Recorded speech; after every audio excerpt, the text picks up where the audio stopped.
This drama series, even more intense than Stranger Things, became an instant hit as soon as it premiered, so popular that it even crashed the servers. It attracted over 5.7 million American viewers within just 3 days of its release, and its ratings on various platforms are incredibly high. If you like the It Films series, you must not miss this extremely addictive and amazing prequel. Without further ado, let's start the story. In the winter of 1962, the boy Marty was watching a movie in Derry Town. He had sneaked in when the staff weren't looking, and this was already his third time sneaking in without paying. Marty thought he wouldn't be caught, but unexpectedly, a staff member found him with a flashlight. Frightened, he ran away as fast as he could. Ronnie, the projectionist's daughter, was at the front desk. When she saw Marty hiding behind a promotional poster, she found it quite amusing. When her father asked if she had seen a boy of the same age, she pointed in the opposite direction, then went to run the movie with her father. Marty was about to leave, but unexpectedly, the staff member came back again. The two staged another chase scene.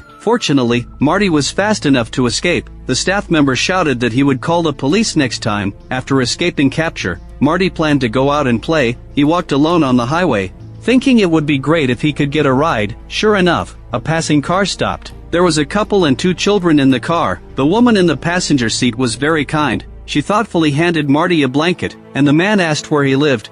Anywhere but Derry.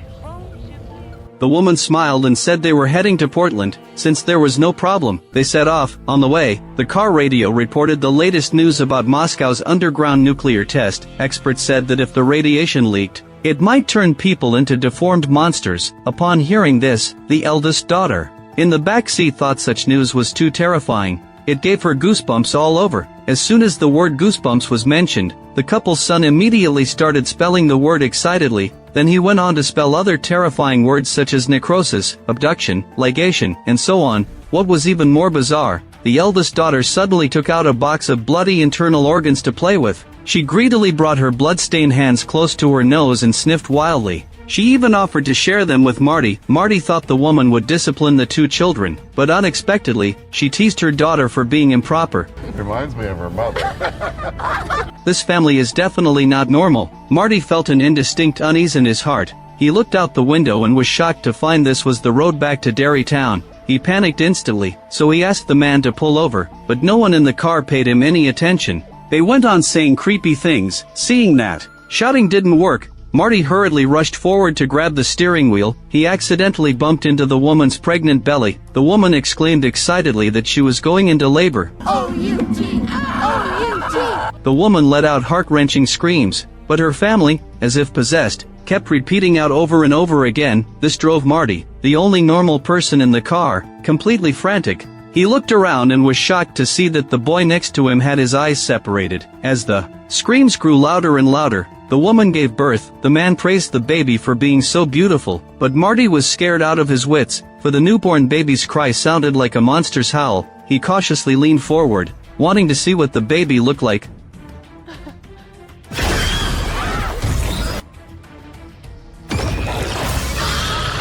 Looking at the winged, ferocious monster in front of him, Marty was questioning his own sanity, and quickly took out a pacifier to soothe his traumatized mind. But the monster's family was extremely excited. At this moment, seeing how out of place Marty was, everyone stared at him with murderous eyes. After a few seconds, the monster suddenly rushed toward Marty at full speed. Then a pacifier flew out of the window and finally landed at the sewer drain. After that, Marty vanished without a trace. The scene shifts. 4 months later, the boy Phil was observing through binoculars at his secret base. He knew there was an Air Force base stationed on the outskirts of Derry Town, and suspected that the people there were conducting secret experiments. On the other side, 2 new officers, Jason and David, had just arrived at the Air Force Base. Colonel Fuller immediately greeted them and introduced the situation of the Air Force Base. He said this was the northernmost Air Force Base in the United States, and it would only take 7 hours to reach Soviet airspace.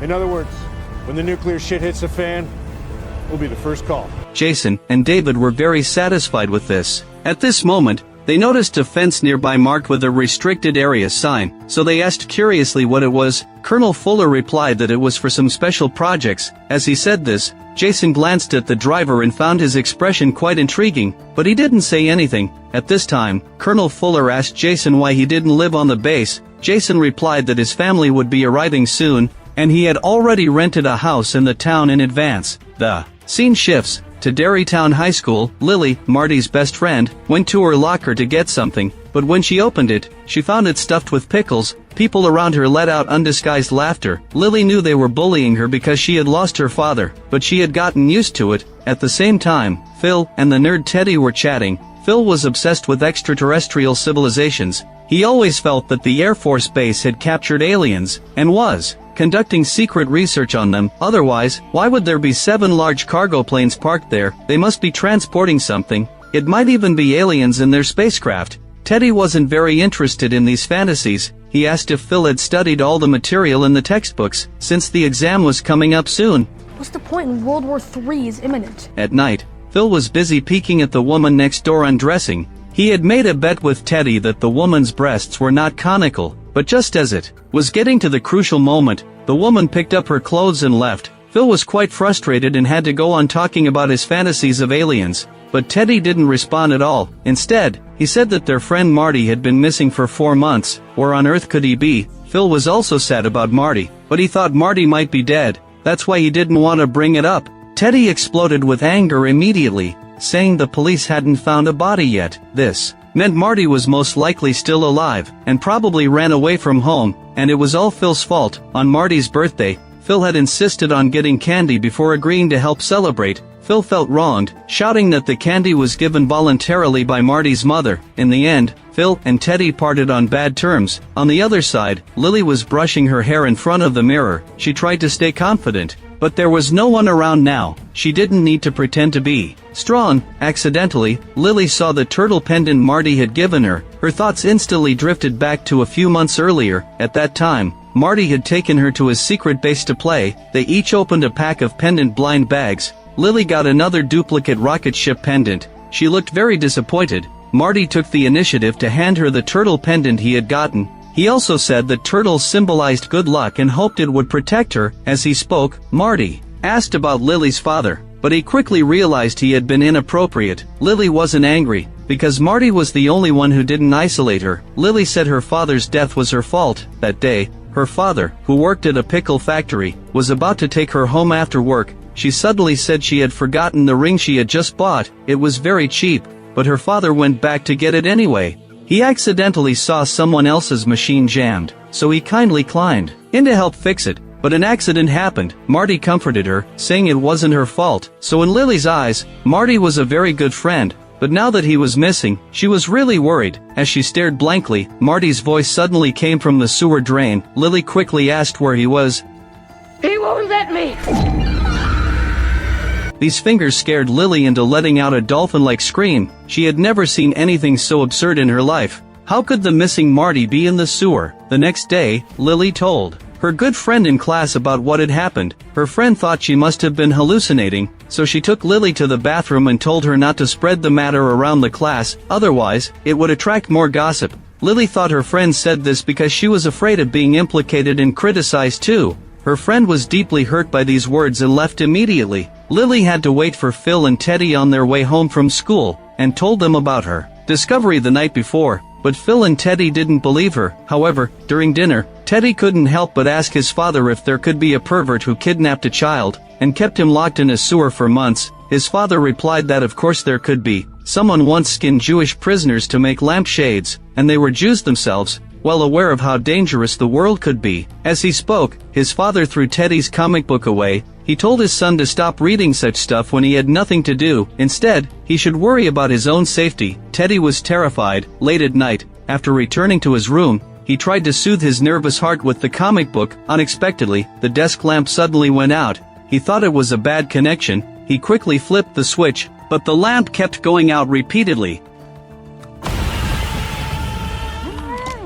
Teddy recognized that the skin in front of him belonged to Marty. It seemed like Marty wanted to say something. After struggling for a long time, he finally opened his mouth wide and wailed. Teddy screamed in despair. His brother heard the noise and came to check on him. When Teddy opened his eyes again and looked ahead, he found that the desk lamp was actually gone. After this incident, Teddy believed that Lily hadn't been lying earlier. He called his friends to the secret base and said Marty was calling for their help. It was just that the way he did it was really unbearable. Phil thought he might be next, But there was really no need to panic. They had to find a way to save Marty. Maybe they should tell their parents about this. Teddy and Lily strongly opposed this idea, because their parents would think they were crazy, and send all three of them to a mental hospital for treatment. At this moment, Lily said she knew where to start the investigation. Then they went to the library to look through newspapers. Teddy didn't understand why Phil had brought his sister Susie along. Phil replied that his parents couldn't find a babysitter, so he had to take care of her for the time being. Fortunately, they quickly found a report about Marty's disappearance. They found that the last place he was seen was the movie theater, and the witness was a 12-year-old girl named Ronnie. Later, they found Ronnie and asked her about what had happened, but Ronnie didn't want to talk about it, because the police had suspected Ronnie's father of being the murderer. Chasing a song you heard in the f***ing sewers? Phil exclaimed that it was absurd, but upon hearing this, Ronnie quickly called the group back. She asked them to elaborate on what had happened. Lily truthfully replied that she had heard singing coming from the sewer. It was Marty singing. Ronnie said she had never heard Marty's voice, but once she had heard noises coming from the movie theater's sewer pipes. It sounded like there were many children inside. On the other side, Jason's family hadn't arrived yet. He had to make do with staying in the Air Force Base dormitory for one night. But just as he was about to fall asleep, a gust of evil wind made the shutters creak loudly. Jason had to get up and close the window. At this moment, a dark figure suddenly appeared. But Jason didn't notice it until he heard footsteps inside the room. He opened his eyes to check and found several masked men standing in front of his bed. He quickly got up and grappled with them. He was no match for them and was knocked to the ground. The new B-52, G-Class, they transferred you up here to fly it. Speed, range, flight, ceiling, payload, arms, everything. Jason realized they had come to gather intelligence, and said it was classified information that he would never disclose. Seeing that he was so uncooperative, the masked men immediately picked up their weapons and attacked him fiercely. They also threatened to kill him if he didn't talk. Jason told them to go ahead and do their worst. At the critical moment, David suddenly knocked on the door and asked what was happening. Jason quickly rushed forward to seize the pistol. Although he still couldn't defeat them, he managed to buy time for David to enter. Then the two brothers fought together against the attackers. Perhaps thinking the noise was too loud, the masked men fled quickly. But how did these people sneak into the base? At the same time, Phil and the others arrived at the movie theater. Lily said the song Marty had sung was an insert song from the movie The Music Man. Maybe there were clues in the movie. Later, with Ronnie's help, the group entered the theater to watch the movie. At first, they didn't notice anything unusual, but just then, they saw Marty actually appear in the movie. They quickly shouted and yelled. To their surprise, Marty slowly walked forward. He complained that he had ended up like this because of all of them. Why hadn't they come to his birthday party? In the next second, Marty's face turned ferocious and terrifying. The monster flew around inside the theater, and the movie screen turned bright red. Phil shouted that there was definitely something fishy going on at the Air Force Base. They had created a terrifying mutated baby. As soon as he finished speaking, the group was attacked by the monster. The scene descended into chaos in an instant. Ronnie, who was in the projection room, hurried over to check what was happening. Seeing that Lily was still alive, she immediately took her and fled. She found a stick and barred the door with it. Then she stepped forward and asked what had happened. Lily looked at the severed hand she was holding and screamed in despair. The scene shifts. The town's police were investigating the incident at the movie theater. They really couldn't understand why the theater was covered in blood, but not a single body was found. Maybe ate him. After saying that, the policeman laughed, but he stopped laughing soon after. For the cries of the parents of the missing children were truly heartbreaking when he thought about them. At this time, Ronnie's grandmother was looking out the window to check the situation. Seeing that the police hadn't left, she told her son Aaron about it. Aaron said that unless the police found the missing children, they would keep watching him closely. They suspected he was behind everything. Grandmother was furious about this. She said she could clearly testify that Aaron hadn't gone out that night, but Aaron told her to face the reality. And you think they're gonna take my mama's word for an alibi? Grandma got even angrier when she heard this, thinking the police were deliberately picking on them. That's why they were throwing all the blame on Aaron. Aaron told his mother not to wake Ronnie up. Grandma shouted angrily that it was all Ronnie's fault for letting those children into the movie theater. Now that something had happened, she had dug a huge hole for her own father. Aaron told his mother to calm down. He was just grateful that Ronnie was safe. It would have been better not to mention it. As soon as it was brought up, Grandma became even more agitated. She thought Aaron couldn't protect Ronnie forever. Ronnie had to go back to school next Monday. Little did they know, Ronnie had heard their entire conversation. She asked anxiously if the police would really frame people arbitrarily. Aaron comforted her, telling her not to overthink and that he would be fine. On the other side, Jason moved into his rented house. He sat quietly at the door waiting. Before long, his wife and son arrived. His son Will ran excitedly upstairs to check out his room. When he found a pair of binoculars by the window, he was over the moon with excitement. The next day, Ronnie pushed her bicycle to school. Unexpectedly, her classmates looked at her strangely and talked about what a pervert Ronnie's father was. They wondered where he had hidden all the missing children. Ronnie didn't hear any of this. Instead, she exchanged a few brief words with Lily. Before long, it was time for class. Lily's friend asked her why she was talking to Ronnie. Lily didn't want to answer. She was still immersed in grief over Teddy and the others' deaths. At this moment, the late Will walked into the classroom. The teacher didn't look kindly on unpunctual children, and one male classmate went even further. Seeing that Will was black, he kicked his chair, making him fall to the ground. Except for Lily and a few others, all the other classmates laughed at Will relentlessly. On the other side, Jason was called to Colonel Fuller's office. Colonel Fuller said the incident that night had been investigated. There were no Soviet spies. It was a prank by a few soldiers. They were hostile to black pilots. Colonel Fuller vowed to punish these men severely. Jason's eyes turned red as he listened. He thanked the colonel for standing up for justice on his behalf. At the same time, Jason's wife wasn't having a good time either. She went out to buy ingredients for dinner, only to be met with strange looks from people on the street. It made her feel very uncomfortable. She nervously entered a butcher shop to make her purchase. Fortunately, the shop owner was very friendly. They had a pleasant conversation. But just then, Jason's wife noticed several young men fighting. She asked the owner why no one was stopping them. He replied that boys were just more mischievous. But Jason's wife couldn't stand by and do nothing. She rushed over and told them to stop. However, it didn't have much effect. That night, she told her husband and son about what had happened during the day. She also asked Will how school had been. Will lied and said it was fine, then ran back to his room. On the other side, the distracted Ronnie was about to go to bed. When she sensed something was wrong, she frantically patted the quilt and was shocked to find a large number of red blood streaks appearing on it. For no reason, Ronnie touched the slime on the quilt and felt as if she were inside a monster's stomach. In the next second, a large amount of thick liquid really appeared and engulfed her. Frightened, she struggled frantically and used all her strength to break free. But when she turned around, she saw her deceased mother. Her mother blamed her for tearing open her stomach. Hey, you killed me. Like you killed those kids. And he'll... Ronnie was so scared that she wet her pants. She tried to run away, but the umbilical cord attached to her stomach restricted her movements. When she looked back, her mother's smile became even more terrifying. She manipulated the umbilical cord, trying to pull Ronnie back into her stomach. At the critical moment, Ronnie bit off the umbilical cord with her teeth. She thought she was saved, but unexpectedly, her mother suddenly flew into a rage and stood up.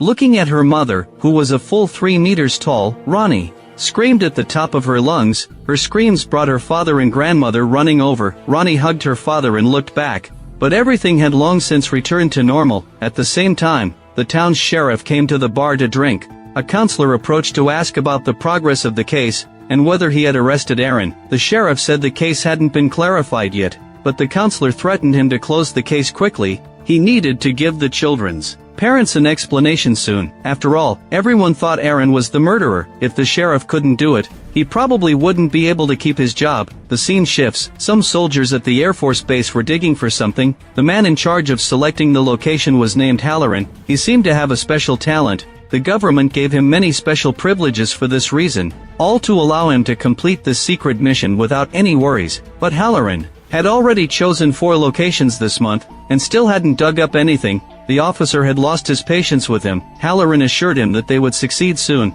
But what exactly were they looking for? On the other side, Lily came to the cafeteria for lunch. She looked at her friend's table, and her friend waved for her to come over quickly, but her friend was sitting with a bunch of snobs. Lily didn't want to sit with them, so she found an empty spot to sit alone. As she was eating, Ronnie came over. She anxiously told Lily that those terrifying things had come back. They said they would definitely capture Aaron and torture him to death in the most painful way. At this moment, the girls saw Lily with Ronnie and quickly asked if Lily had lost her mind. They wondered what the two could be talking about. To fit in with the group, Lily's friend joined in and mocked Ronnie too. Probably planning another murder.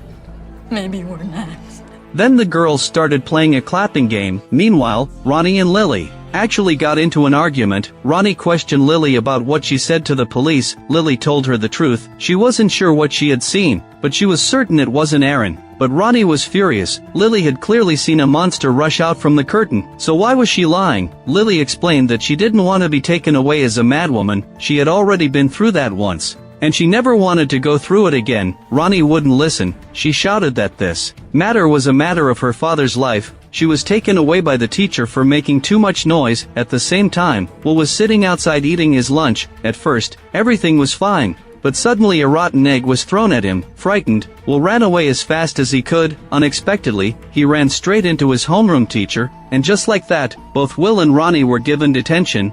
They talked about why they had been detained when suddenly there was a commotion. Outside, Ronnie hurried to the window to see what was happening. She saw the police taking Lily away. It was clear they wanted her to change her statement and identify Aaron as the murderer. Ronnie was overwhelmed with panic, and that's exactly what happened. After the police brought Lily back to the police station, they kept urging her to cooperate and change her statement. Afraid that Lily wouldn't comply, the sheriff even threatened to send her back to the mental hospital. Lily cried and begged him not to do that. She really didn't want to go back there. The shrewd sheriff said he could give Lily a chance. Can you be absolutely, positively certain?